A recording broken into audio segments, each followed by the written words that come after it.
our conversation here today about this very important issue and very troubling situation that the community finds itself in. As a premise and a foundation for this conversation, I'd like to use an ayah of the Quran. An ayah of the Quran that is really remarkable in the sense that it is placed, of course, divinely and therefore perfectly at the conclusion of a very remarkable surah that has a very great diversity of different topics and discussions within it. And it is at the conclusion of a surah, and the next surah that basically goes forward talks a lot about turmoil and turbulence and difficulty that ends up occurring within the lives of people. First and foremost, while I'm there at that particular topic, one of the things that we do have to grasp, and a lot of how we process information and the culture that we are a product of, admittedly, a lot of times there's a lot of negativity when we talk about this issue. And while there are a lot of negative aspects to it, but I don't mean to mention this negatively. Just we need to at the same time learn to grasp reality. What is the reality of our situation? Who are we? What is our context? What has constructed our psyche and our understanding of the world that we live in, and how we process information, and how we process the experiences that we go through. And a lot of what has impacted and constructed our psyche and approach to the world around us is a very short-sighted, narrow-minded focus on the immediate. What is immediately going on around us and in front of us and with us. And almost an obsession with that. And there is a disconnect from all the things that have transpired before us and what humanity and society has gone through for centuries and millennia. There's a disconnect from that. And so what ends up happening is that, and this is very common dialogue, this is very, very common rhetoric. So tell me if it sounds familiar. The ummah is more persecuted today than it has ever been before. Sound familiar? Absolutely. Completely false. Absolutely false. It's ridiculous. The arrogance of that statement is so just astounding that just leaves you speechless. For us to be so arrogant that it's bad enough that in our own lives, socially, personally, psychologically, emotionally, we live our lives in a way where I'm the center of the universe. But then collectively, we've been able to take our generation of the ummah and say all of Islam revolves around us. We are Islam. As if there was no Islam before us, there was no ummah before us, there were no Muslims before us, and there will never be any after us. Right here. It starts here, it ends here. It is us. It is just pure arrogance. Just read. Like a lot of times jokingly, you tell your friend, you're like, read a book, right? We, collectively as an ummah, need to read a book. It's called the Seerah, it's called the life of the Prophet ﷺ. And if you pick up and you read that book, you know what you would find? You would find that there were a few dozen Muslims living in the largest, most important city in the Arabian Peninsula at that time, that had an established culture and religion and political system and power structure and authority and financial system. And all of a sudden, 3, 4, 5 dozen people decided they weren't down with the program no more. They were not going to be a part of this anymore. We believe in something different. We worship a different way. We will live with a different set of values. We will conduct ourselves differently. We will walk and talk differently. Just 20, 30, 40, 50, 60 people. In the biggest, most influential, most powerful, most important city and tribe in the Arabian Peninsula at that time. And that's it. There's only 40 Muslims on the face of the planet.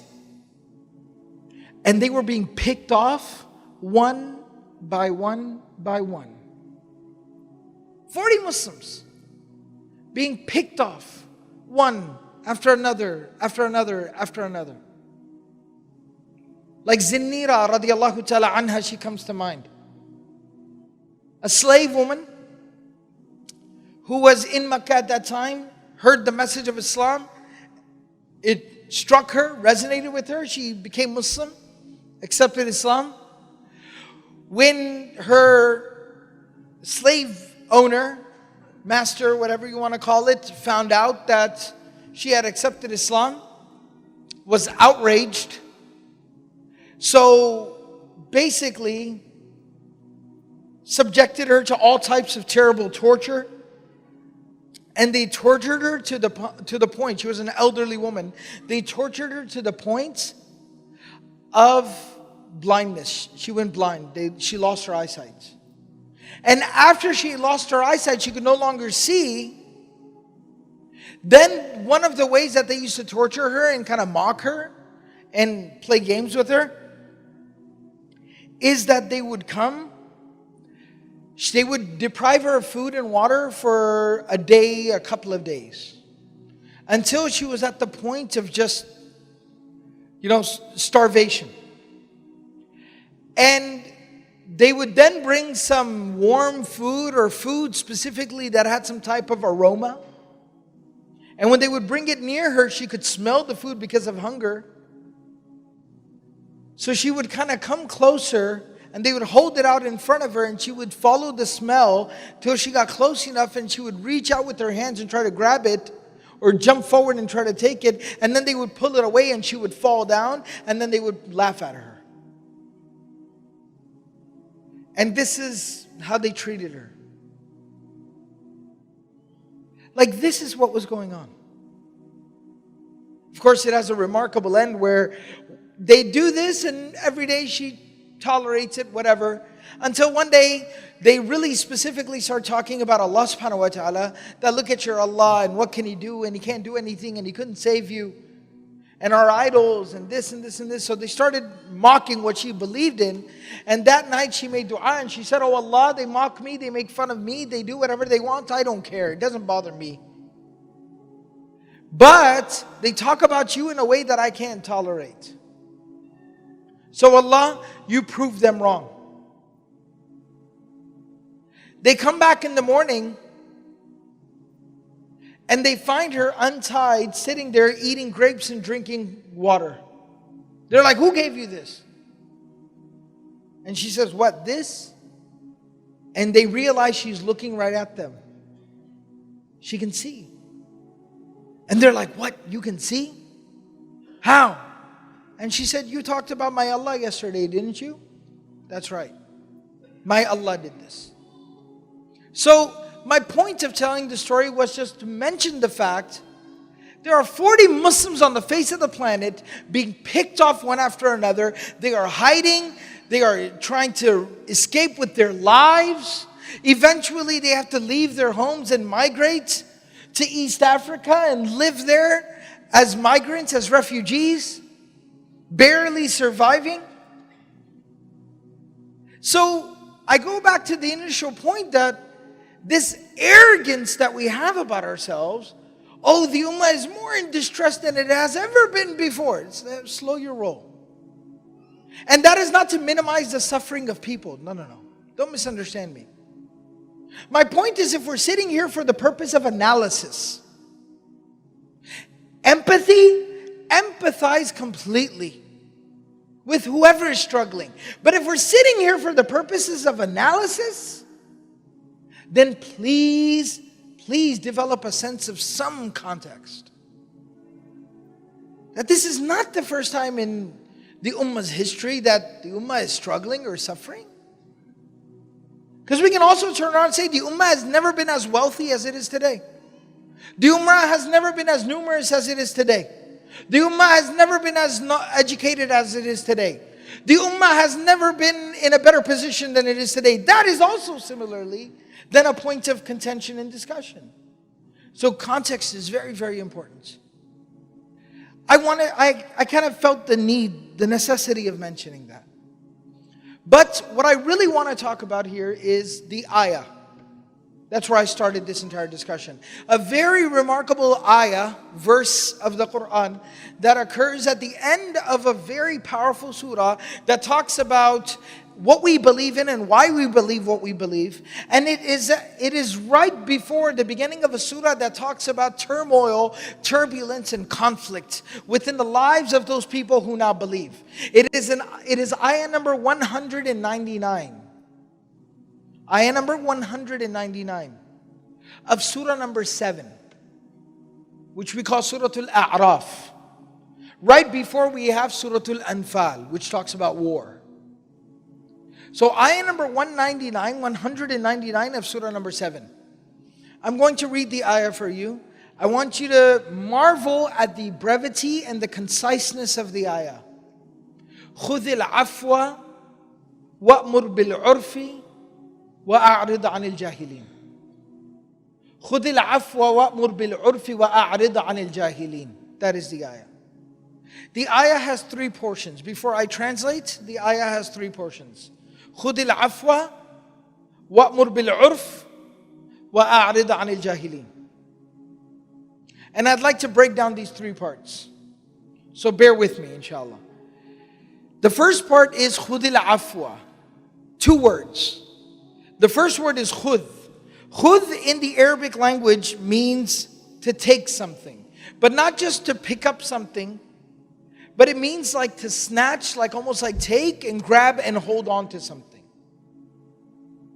Khud.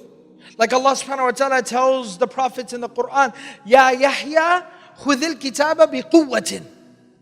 Khud. So it means to grab something, hold something, and then hold on to it.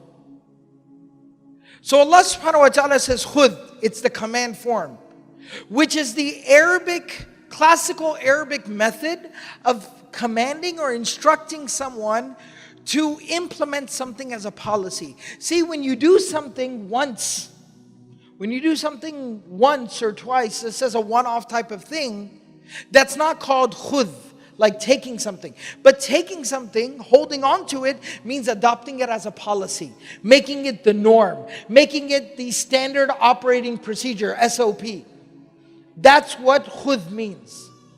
To make something your default, your standard operating procedure, modus operandi. That's what it refers to.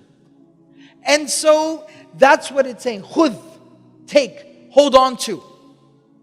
Implement as a policy. What? Al-afwa. The second word is al-afwa.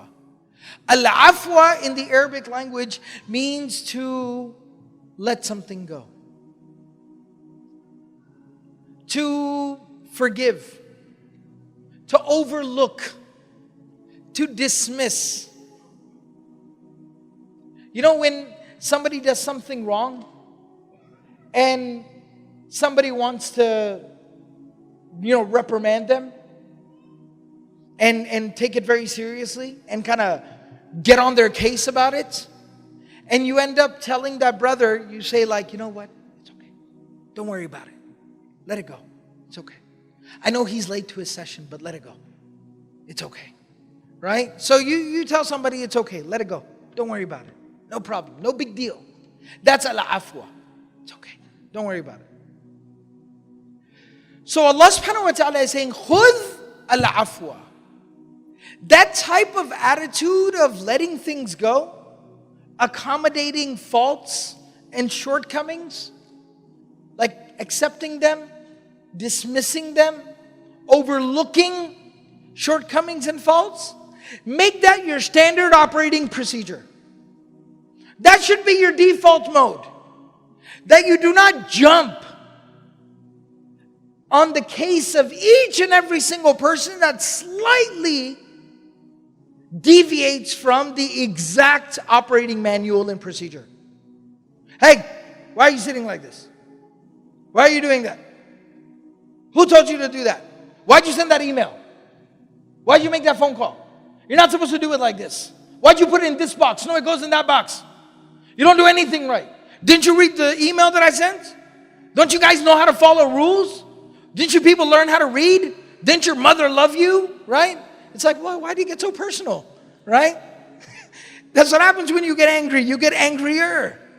Right? That's why it's not good. But my point is simply that we sometimes think that we mistake, we use these words, we talk about professionalism, and we talk about being sophisticated and refined and developed and professional and being proficient and et cetera, et cetera. We talk about all these things. We want to make what we do better.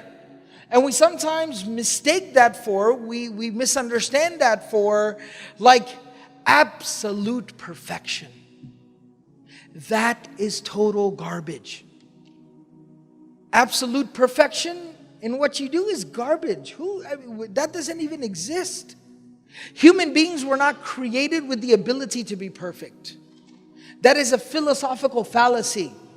The Prophet ﷺ in a hadith, he says, "Kullu bani Adam khata." This is what we call in the Arabic language, what we call a jumla khabariya, which means it is an informative, factual statement. The Prophet ﷺ saying, every human being will always make mistakes. Every human being makes mistakes. There is no such thing as perfection. So don't go around demanding perfection from people. But when people make mistakes, overlook their faults. Let things go. Number 2, wa'mur bil 'urf. Let's just say you gave somebody a task 9 times. And all 9 times they did it wrong. Every single time. Every single time. Then, khudil afwa. Right? You're trying to learn. So you gave them the task a 10th time. With a gentle reminder. This is how we do it. And they do it right. The 10th time.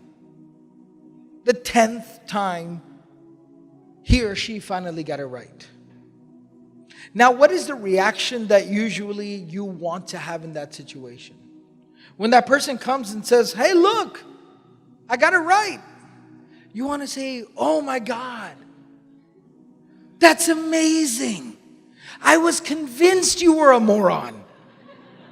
But apparently you can be taught something. Hold on, let me go and call my parents. Let me put out an announcement. You got it right. Congratulations. After 9 times you got it right.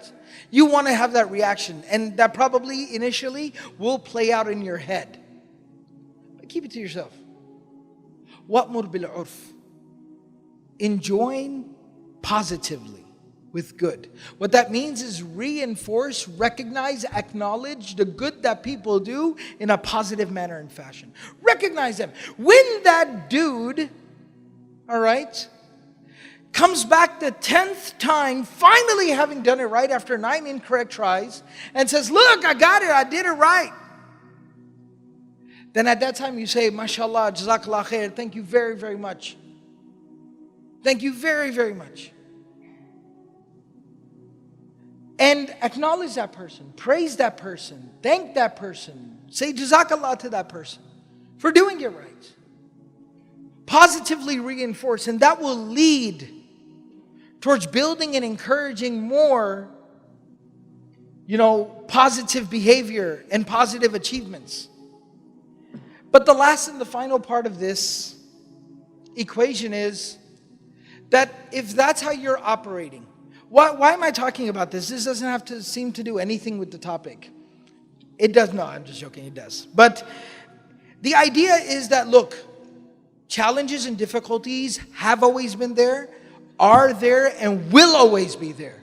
If you're looking for a place where all of a sudden magically we're all just skipping around, holding hands, eating hummus, and everybody's happy and Muslim, that doesn't exist. That's called paradise, minus the hummus, right?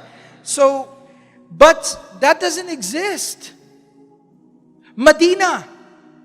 Like, do you understand? I know I'm going back to the earlier point that I made, but I really feel like I need to drive this point home, because from my experience, from my interaction and my dialogue with the Muslim community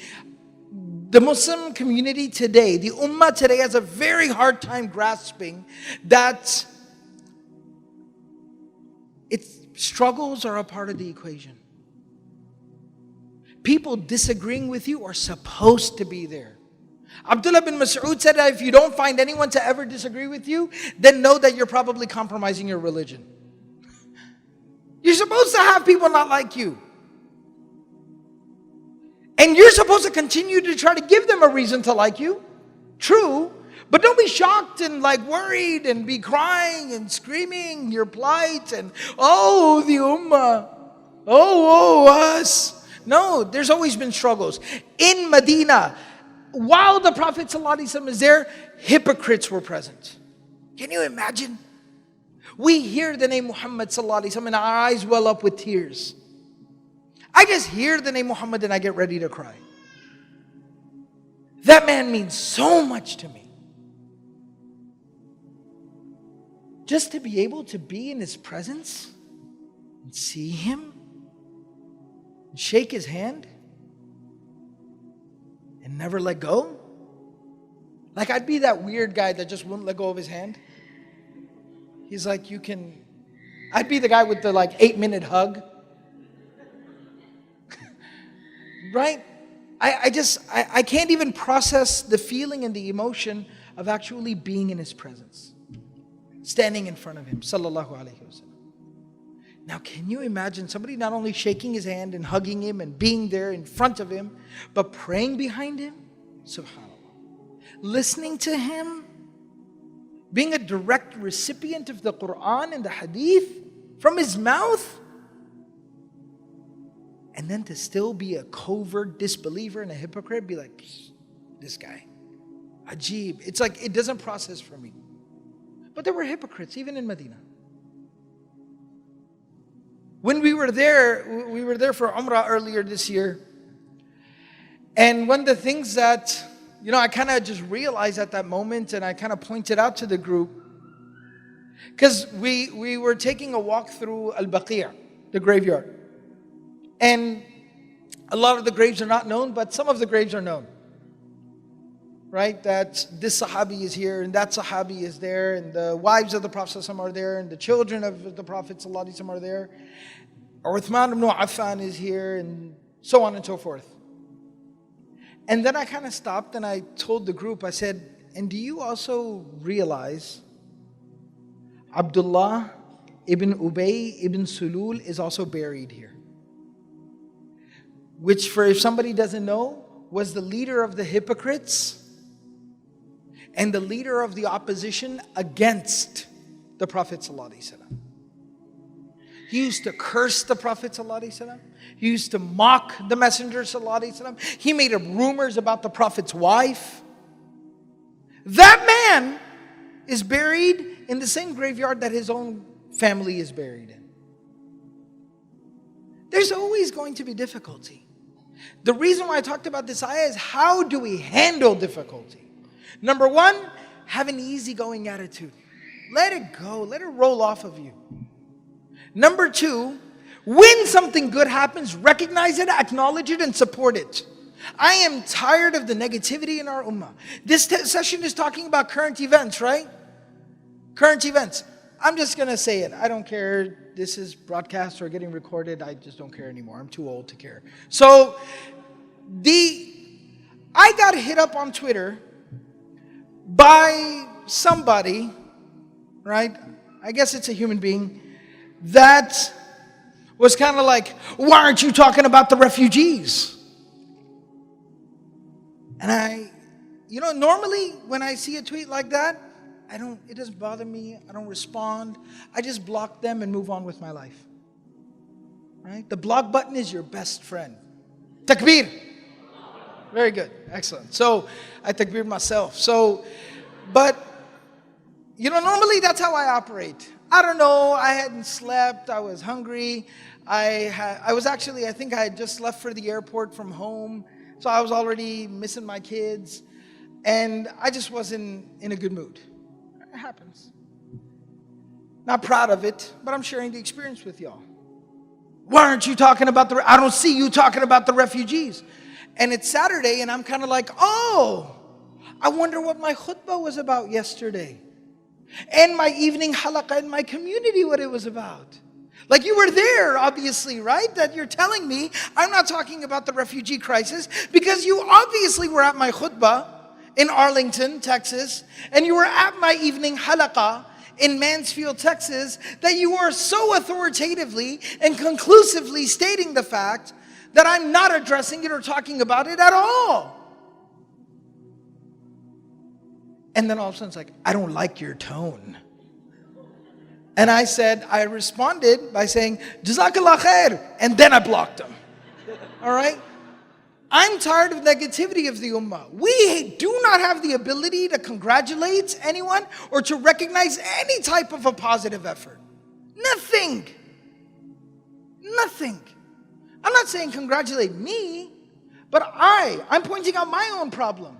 Do I reach out and congratulate you on the good accomplishments that you're doing? Or that you, whoever else it is. So number one, be easygoing. Don't let it bother you. Like that tweet bothered me, don't let it bother you.